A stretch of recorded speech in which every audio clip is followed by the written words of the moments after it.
So we are already done with chemistry का chapter number 1. We have already done 5 chapters of maths. Now I am going to start one chapter of civics which is power sharing. तो हम इस video में हमने पूरे chapter को 2 parts में divide किया है. So today we are going to talk about the case of Belgium and Sri Lanka. और कल हम पावर शेयरिंग का रिमेनिंग पार्ट करेंगे. And in the end I'm going to give you 12 questions to practice ताकि आपका ये chapter एकदम अच्छे से कंप्लीट हो जाए. ओके, सो बिना किसी देरी के स्टार्ट करते हैं chapter number 1 of civics, power sharing. तो आई वांट कि देखो तुम्हारे पास में इस टाइप के नोट्स जो मैं पढ़ा रही हूँ वो कहीं नहीं मिलेंगे. सो मेक श्योर कि जब समझाते टाइम आप साथ में क्या करो, आप साथ में उस चीज़ को लिखते जाओ. ठीक है. पावर शेयरिंग होता क्या है? Power sharing is distribution of legislative, executive and judiciary power among different organs.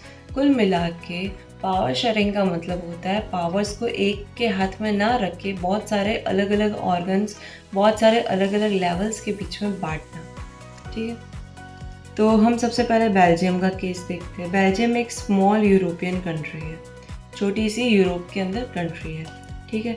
इसका एथनिक कंपोजिशन देखोगे तो 59% लोग डच स्पीकिंग है और फ्लैमिश रीजन में रहते हैं. 40% फ्रेंच स्पीकिंग लोग हैं जो वलोनिया रीजन में रहते हैं और 1% जर्मन स्पीकिंग है जो पूरे ईस्ट में फैले हुए. तो कुल मिला के अगर ये बेल्जियम है तो यहाँ पे 59% लोग रहते हैं और 40% यहाँ पे रहते हैं एंड वलोनिया एंड लास्ट एक 1% जर्मन स्पीकिंग है जो पूरे ईस्ट में फैले हुए हैं. ठीक है. इसकी कैपिटल ब्रुसेल्स है. ब्रुसेल्स में पूरा उल्टा केस है. देखो ये 59% मतलब मेजॉरिटी में आ रहे हैं और 40% मतलब माइनॉरिटी में आ रहे हैं. तो फ्रेंच लोग पूरे कंट्री के अंदर तो माइनॉरिटी में आते हैं, पर ब्रुसेल्स में फ्रेंच के लोग 80% है. ठीक है. मतलब मेजॉरिटी में. ये माइनॉरिटी में आ रहे हैं यहाँ पे 40% और यहाँ पे मेजॉरिटी में आ रहे हैं 80%. मतलब ये मानो कि पूरी कंट्री के अंदर, जैसे इंडिया का ही देख लो, इंडिया के अंदर गरीब लोग या पूरे इंडिया के अंदर फैले हुए बहुत ज़्यादा है. पर आप अगर जाओगे एक रिच सिटी में, जैसे मान लो कोई अच्छी सी बड़ी सी सिटी में जा रहे हो, ठीक है, तो वहाँ पे आपको वही गरीब लोग बहुत कम दिखेंगे. ठीक है. कैपिटल में चले जाओगे तो बहुत कम दिखेंगे. तो ठीक ऐसे ही 40% पूरे कंट्री में फैले हुए हैं, पर कैपिटल के अंदर क्या है, 80% है. बहुत ज़्यादा है. कैपिटल में बहुत ज़्यादा फ्रेंच स्पीकिंग पीपल है. 20% डच स्पीकिंग है. मतलब डच स्पीकिंग या जो पूरे कंट्री में मेजॉरिटी में आ रहे हैं वो कैपिटल में बहुत कम है. और डच को बहुत टाइम तक उनको इकोनॉमिक बेनिफिट्स नहीं मिले थे, बहुत सारे राइट्स नहीं मिले थे. बट ये कि ये फ्रेंच जो कि बहुत पावरफुल थी उसको बहुत सारे तरह के प्रिविलेजेस मिलते थे. ठीक है. तो इसी वजह से डच स्पीकिंग और फ्रेंच स्पीकिंग के बीच में बहुत सारी टेंशन बढ़ने लगी 1950 से 1960 के बीच में. मतलब इन दोनों के बीच में बनती नहीं थी कुल मिला के. क्यों नहीं बनती थी? क्योंकि गवर्नमेंट पार्शलिटी कर रहा था उस टाइम पे. गवर्नमेंट डच स्पीकिंग लोगों को बहुत कम प्रिविलेजेस दे रहा था पर फ्रेंच स्पीकिंग पीपल को दे रहा था. पर बेल्जियम के लीडर को बहुत जल्दी रिकॉग्नाइज हुआ कि रीजनल और कल्चरल डिफरेंसेस बहुत ज़्यादा है बेल्जियम के अंदर. तो 1970 से 1993 के बीच में उन्होंने अपने कॉन्स्टिट्यूशन में 4 बार अमेंडमेंट्स लाए, चेंजेस लाए और फाइनली एक ऐसा सिस्टम बनाया जहाँ पे सबको एक जैसा ट्रीट किया जा सके. ठीक है. तो उसी को बोला गया elements of Belgium model. Belgium model के हिसाब से क्या क्या चेंजेस लाए गए थे बेल्जियम में ताकि बेल्जियम में इक्वालिटी रहे. तो सबसे पहली है इक्वल रिप्रेजेंटेटिव. सेंट्रल गवर्नमेंट के अंदर जितने भी मिनिस्टर्स होंगे वो बरोबर होंगे. फ्रेंच स्पीकिंग मिनिस्टर और डच स्पीकिंग मिनिस्टर बरोबर होंगे. कहाँ पे? सेंट्रल गवर्नमेंट में. दूसरा स्टेट ऑटोनॉमी. जो बहुत सारी पावर्स जो है सेंट्रल गवर्नमेंट की वो दे दी गई किसको? स्टेट गवर्नमेंट को. पर ऐसा नहीं है कि स्टेट गवर्नमेंट सेंट्रल गवर्नमेंट के अंडर काम कर रही है. इसको ऐसे मत समझना कि आपके टीचर्स आपके प्रिंसिपल के अंडर में काम कर रहे हैं, ठीक है, ये ऐसा नहीं है। इसको ऐसे समझो कि टीचर्स की अलग रिस्पॉन्सिबिलिटी है, प्रिंसिपल की अलग रिस्पॉन्सिबिलिटी है, ठीक है। तो सेंट्रल गवर्नमेंट की अलग पावर्स है, स्टेट गवर्नमेंट की अलग पावर्स है, और स्टेट सबऑर्डिनेट में नहीं आता है सेंट्रल गवर्नमेंट को। ब्रुसेल्स कैपिटल का क्या सीन था? कैपिटल के पास में अपनी एक अलग गवर्नमेंट थी। क्यों? क्योंकि वहाँ पे मेजॉरिटी और माइनॉरिटी का गेम ही पूरा उल्टा था। दूसरी चीज़, फिर भी वहाँ पे पार्शलिटी नहीं थी, वहाँ पे इक्वल रिप्रेजेंटेटिव थे, कि उस गवर्नमेंट में भी इक्वल रिप्रेजेंटेटिव थे। कम्युनिटी गवर्नमेंट, उन्होंने सोचा सेंट्रल और स्टेट गवर्नमेंट के अलावा हमें एक तीसरी फॉर्म ऑफ गवर्नमेंट बनानी चाहिए, जिसे उन्होंने कम्युनिटी गवर्नमेंट नाम दिया। ठीक वैसे ही जैसे जैन कम्युनिटी के अलग मिनिस्टर्स होते हैं, पर हाँ वो लीगली नहीं है, बट उन्होंने बहुत सारे बना रखे हैं, या बहुत सारे अलग अलग कम्युनिटी के अलग अलग लीडर्स होते हैं, ठीक है।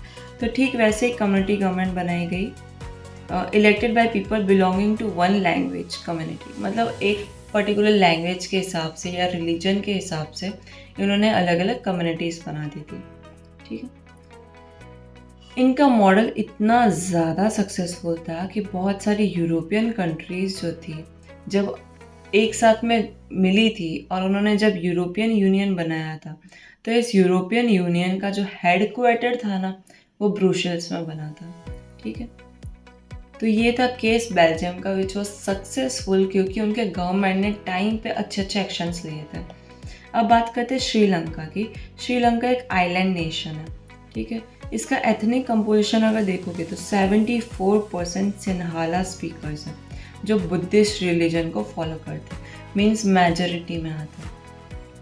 18% लोग तमिल स्पीकर्स हैं।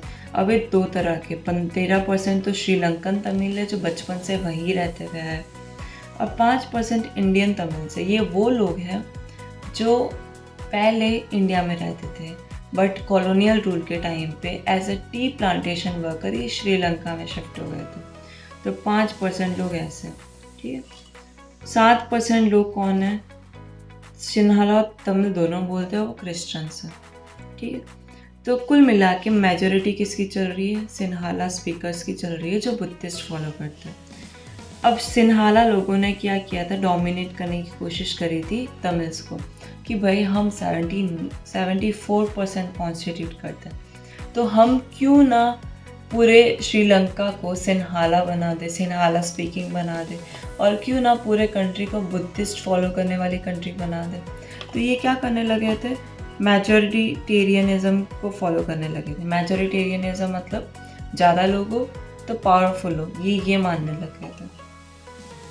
तो इन्होंने एक एक्ट बनाया था 1956 का एक्ट, जिसमें सिन्हाला को उन्होंने ऑफिशियल लैंग्वेज घोषित कर दिया था।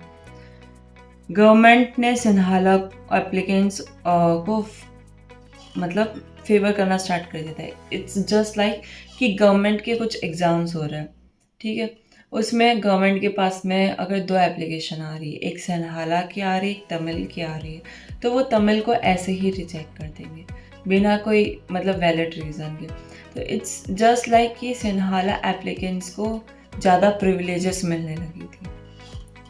तीसरी चीज़, न्यू कॉन्स्टिट्यूशन बना था जिसमें state should foster and protect Buddhism, कि स्टेट हमेशा किसको फॉलो करेगी? बुद्धिज़्म को फॉलो करेगी। स्टेट हमेशा बुद्धिस्ट लोगों को ज़्यादा सपोर्ट करेगी। एक ऐसा नया कॉन्स्टिट्यूशन बन गया था। अब जब ऐसा इतना सब होगा तो वो जो 13% लोग हैं, अब देखो इनको तो फ़र्क पड़ना नहीं चाहिए। क्यों नहीं पड़ना चाहिए? क्योंकि ये बाहर से आए, तो ये ऑलरेडी कंट्री से बिलोंग करते हैं, नहीं करते, इनको ऐसा फील ही नहीं होता था कि हम इस कंट्री से बिलोंग नहीं करते, क्योंकि वो खुद बाहर से आए थे, ठीक है। इट्स जस्ट लाइक कि भाई रेंटेड लोगों को कोई फ़र्क नहीं पड़ता है कि वो उस कॉलोनी में क्या हो रहा है, ठीक है। श्रीलंकन तमिल्स जो थे 13% लोग, अब इनको बहुत फ़र्क पड़ने लगा था। क्यों फ़र्क पड़ने लगा था? क्योंकि उनको खुद के ही देश में ऐसा फील हो रहा था कि वो आउटसाइडर्स हैं, कि उनके लिए तो कुछ एक्शन लिया ही नहीं जा रहा है, ठीक है। तो इसी वजह से Sri Lankan Tamils felt outsiders.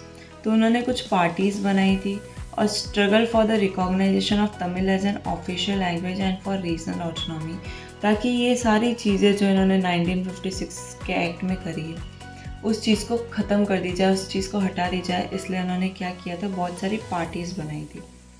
Government ने फिर भी डिनाई कर दिया कि हम आपकी मांगे पूरी नहीं करेंगे, और इसी वजह से सिविल वॉर हुआ था between government and Tamil militant groups. Tamil groups और गवर्नमेंट के बीच में वॉर हुआ था और हज़ारों लोग उस टाइम पे मरे थे। ये वॉर कब हुआ था? 2009 में। ठीक है, तो ये 2 केस है बेल्जियम के और श्रीलंका के। इसको अच्छे से पढ़ो and then we will start our second part tomorrow. See you in the next video. Bye bye.